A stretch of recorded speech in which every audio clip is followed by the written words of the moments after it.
The maitre asked him to leave before he had even set down his coat. That was the part Cole Carter would remember most clearly afterward. Not the raised voices. Not the moment near the end when the room went quiet. But that first instant in the doorway of Arcadia when the man in the black jacket looked at him the way people sometimes looked at weather they hadn't anticipated and decided they didn't like. Cole was 51 years old. He had driven 4 hours from Knoxville that morning because his daughter had called him 3 weeks earlier and said, "Dad, I want you to be there." And he had told her he would be, the way he always told her he would be. And then he had driven to the nicest restaurant in Nashville and walked through the front door wearing the same jacket he wore to funerals and the same shoes he wore to court, because those were the nicest things he owned, and he didn't think it would matter. He was wrong about that. The maitre d's name was Stuart Fenwick. Cole would learn that later. At the time, he only knew the man was looking at him with a particular kind of careful blankness that wasn't really blankness at all. "Do you have a reservation?" Stuart asked. "Carter," Cole said. "Party of 6. Reservations under my son-in-law's name, Brennan Holt." Stuart looked at the book in front of him and then looked back at Cole with the same expression. "The Holt reservation is in our private dining room this evening," Stuart said. "That's a different entrance." "All right," Cole said. "Where is it? I'll need to check with the event coordinator before I can seat additional guests." Cole stood in the doorway.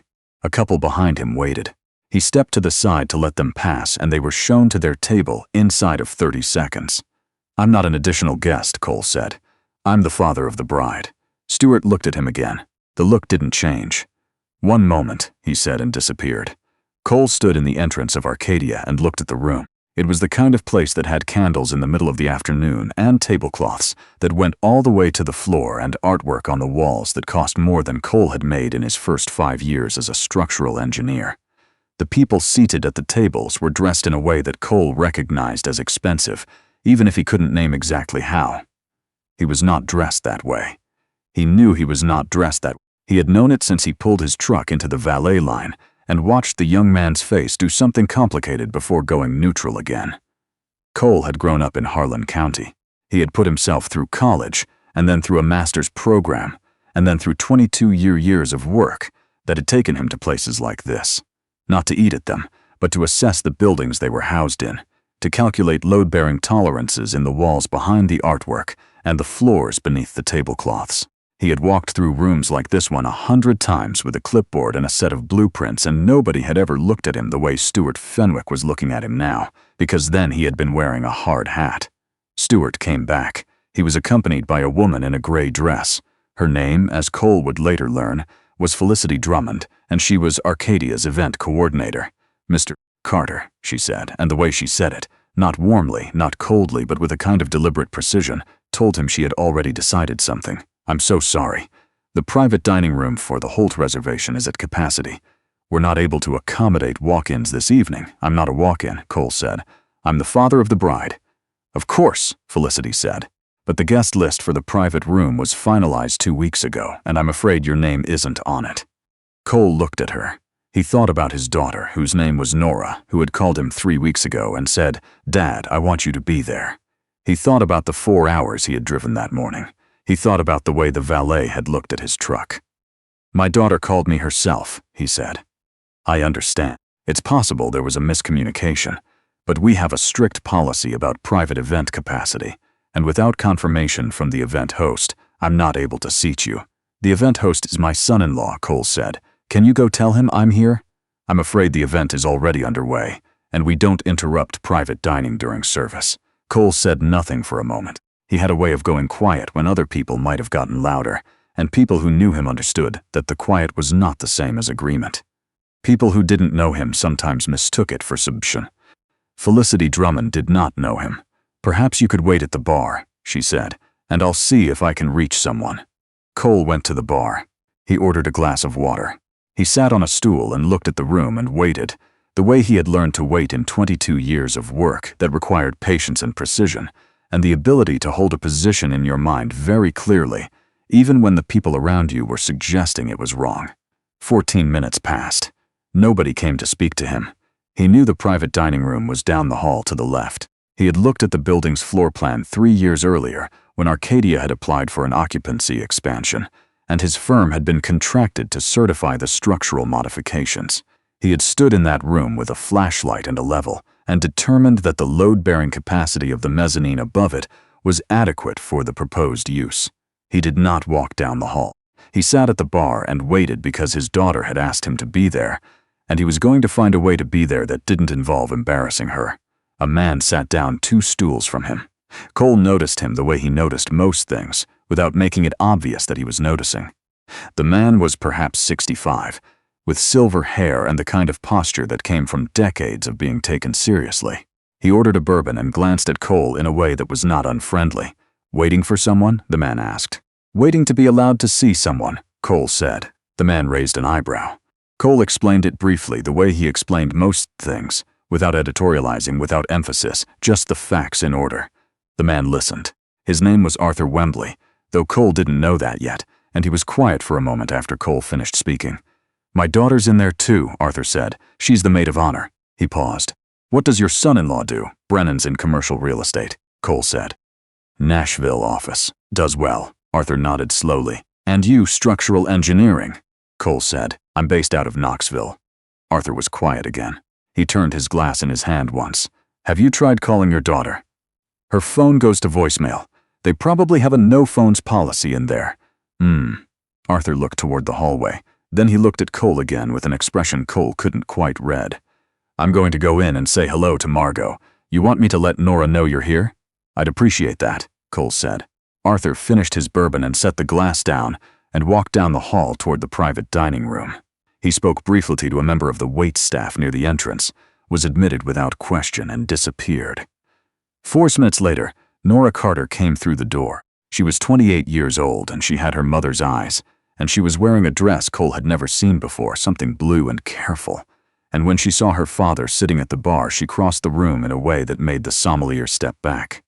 "Dad," she said. "Hey, sweetheart, why are you out here?" "Brennan's been wondering where you were." Cole looked at her. "Someone should have a conversation with your event coordinator," he said. Nora's face changed. It was a small change, but Cole knew her face the way he knew the buildings he worked on, the weight-bearing points, the places where stress accumulated, the expressions that meant something was happening beneath the surface. "She told you it was at capacity," Nora said. "She did." Nora turned toward the entrance. Felicity Drummond was standing near the host station. The 2 women looked at each other across the room. Nora turned back to her father. "Give me 2 minutes," she said. She walked to Felicity. Cole watched the conversation without appearing to watch it. He couldn't hear what was said. What he could see was that Nora began calmly and stayed calm throughout, and that Felicity's expression moved through several phases: professional reassurance, qualified explanation, and then finally something that looked like discomfort. The conversation lasted less than 3 minutes. Nora came back. "Felicity says there was a capacity issue," Nora said carefully. "I know what Felicity says," Cole said. Nora looked at her father. He looked back at her. They had a conversation inside that look that took about 4 seconds and covered a considerable amount of ground. "Come on," Nora said. "I'll walk you in myself." "Is there going to be a scene?" Cole asked. "There doesn't have to be." "Good," Cole said. "I don't want one." He got up from the stool and followed his daughter down the hall. The door to the private dining room was open.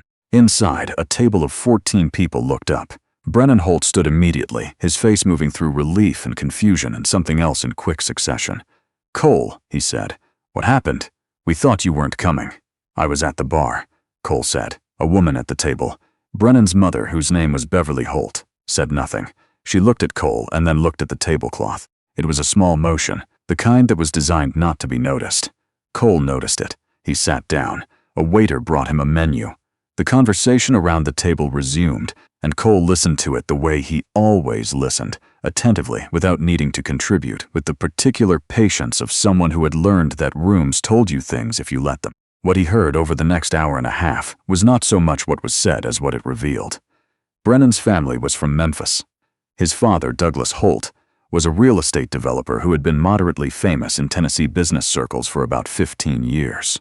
His mother, Beverly, had organized the rehearsal dinner in the same way she had organized. From what Cole could gather, most aspects of Brennan and Nora's engagement, thoroughly, with an eye for detail, and with a conception of how things should look that did not always account for the opinions of others. Cole had been invited to the rehearsal dinner 3 weeks ago. He had been invited by his daughter directly, by phone, because Beverly had apparently not thought to include him in the email chain that had organized everything else. This was the thing Cole was understanding more fully as the evening continued. At some point during the main course, Douglas Holt began talking about the wedding venue. It was a converted estate outside the city, with grounds that had been landscaped for the occasion and a ballroom that had been renovated the previous year. Douglas said he was glad they'd gone with the Barrington instead of the other place, because the Barrington had real bones. Cole looked up from his plate. "What's the other place?" he asked. "A newer property," Douglas said, "out toward Franklin. Nice enough, but the bones weren't there. What were the concerns?" Cole asked. Douglas looked at him with the mild surprise of someone who had not expected to be asked a follow-up question. "Oh, just the general feel. The ballroom didn't sit right. Ceilings were wrong maybe. How old was the building?" "Not sure. Built recently, I think. New construction. New construction won't have the same ceiling height issues as a renovation," Cole said. "If the ballroom felt off, it was probably a span problem, wider than the structural system was designed to support. You'd see deflection in the floor over time." Douglas looked at him. "I'm a structural engineer," Cole said. "I notice these things." There was a brief silence, the kind that happens when a room recalibrates. "Huh," Douglas said. Then, after a moment, "What kind of work do you do?" "And public. Mostly institutional, schools, courthouses, hospitals, some historic preservation. In Knoxville? Based there. Work across the southeast. I did a project in Nashville last year, the Meridian Center renovation downtown." Douglas set his fork down. "You worked on the Meridian?" "Led the structural assessment," Cole said. "They found a problem in the parking structure. We were brought in to figure out what it was." "I know that building," Douglas said slowly. "They had a partial collapse scare 3 years ago. Evacuated the whole block." "That's right," Cole said. "We determined the cause and designed the remediation." The table had gone quiet in a way that was different from the quiet before. Beverly Holt was looking at Cole with an expression that had shifted from something fixed and closed to something more uncertain. Arthur Wembley, seated near the far end of the table, raised his glass slightly in Cole's direction and said nothing. Brennan said, "Dad, Cole's firm was also consulted on the Riverside Bridge project. I think I mentioned that." Douglas looked at his son and then back at Cole. "I didn't realize," he said. "It's fine," Cole said. "I don't usually lead with it." He meant it. He wasn't saying it to be modest. It simply was not the first thing he reached for, because he had been in rooms long enough to know that the first thing you reached for told people something about what you thought you needed. After dinner, as the group moved toward the exit, Beverly found a moment near the coat check to speak to Cole. She was a precise woman, and she chose her words with the same precision she brought to everything else. "I hope the evening was pleasant," she said, despite the confusion earlier. Cole looked at her. "The confusion," he said, "with the coordinator. I understand there was some mix-up about the guest list." "There was," Cole said. Beverly paused. She was a woman who was accustomed to conversations going in directions she had intended, and this one was not doing that. "I want you to know," she said, "that we're very glad Nora has someone like you in her corner." Cole considered this sentence for a moment. He thought about the 4 hours he had driven that morning. He thought about Stuart Fenwick's face in the doorway, and Felicity Drummond's careful voice at the host station and the 14 minutes at the bar. He thought about his daughter crossing the room in her blue dress. "She's always had that," Cole said simply. Beverly nodded. It was a small nod, precise and a little stiff, the kind that closed a conversation rather than opened one. Cole got his coat and went to find his daughter. Nora was near the exit talking to Arthur Wembley's daughter, Margot, the maid of honor. They were laughing at something. When Cole appeared, Nora reached out and took his arm and said, "Are you heading back tonight?" "I thought I might stay over," Cole said. "Drive back in the morning, good." She squeezed his arm. "I'm glad you came, Dad." "You asked me to be here," he said. "I know." She looked at him. "I know you drove a long way." 4 hours, he said. "Not a long way." She walked with him to the parking area. His truck was there. The valet, a young man with an uncertain look, brought it around. Cole tipped him and thanked him. The young man nodded and said, "Have a good night, sir." They stood in the parking area for a moment. It was cool in the way Nashville could be in the fall, when the heat had finally stepped back and the air had some weight to it. "Dad," Nora said, "what happened in there with the coordinator? Do you know why?" Cole looked at the middle distance for a moment. He thought about how to answer that, not what to say, But how to say it? The building makes certain assumptions about who belongs in it, he said. Most buildings do. You learn to navigate it. It doesn't mean anything about you, Cole said. It means something about her, Nora said. Maybe, Cole said. Or maybe she just didn't look past the jacket. He paused. Either way, I was here. Nora leaned up and kissed him on the cheek. Then she stepped back and looked at him with the direct, clear look she had always had, the one that was entirely her own. The Barrington's structural assessment, she said, for the wedding venue. Brennan mentioned the owners had questions about the ballroom floor before they signed the contract. I know, Cole said. Did you look at it? I did. 18 months ago. There's no issue with the floor. You're sure? That's what the assessment said. She looked at him a moment longer, then she smiled. Good, she said. Good. He watched her go back inside. Then he got in his truck and drove to the hotel he had booked, a modest place near the interstate that was nothing like Arcadia, and he went to sleep early the way he always did before a long drive. In the morning, he drove back to Knoxville. The roads were clear. He had the windows down for the first hour, until the temperature dropped, and then he rolled them up and turned on the radio. He passed the exit for the Meridian Center and didn't look at it particularly, though he knew everything about it. Every repair, every weld, every recalculated load, the way he knew every building he had ever put his name on. He thought about the way Douglas Holt's face had changed during dinner, the shift in it, the recalibration. He did not think about it with satisfaction. He thought about it the way he thought about most things, as information, something that told him something true about the room he had been in. He thought about his daughter's face when she crossed the restaurant floor toward him, the way she had moved through people without seeming to, certain of the direction. She had always been that way. From the time she was small, she had known which way she was going. He drove the last hour with the radio off. When he reached Knoxville, he stopped at the diner on Cumberland that he had been going to for 11 years, and he ordered coffee and eggs and read the paper the way he did on Sunday mornings when there was nowhere he had to be. The waitress, a woman named June who had worked there since before Cole started coming, refilled his coffee without being asked and said, "You look like you had a long weekend. Just a long drive," Cole said. "Good long or bad long?" He thought about it. "My daughter's getting married," he said. June smiled.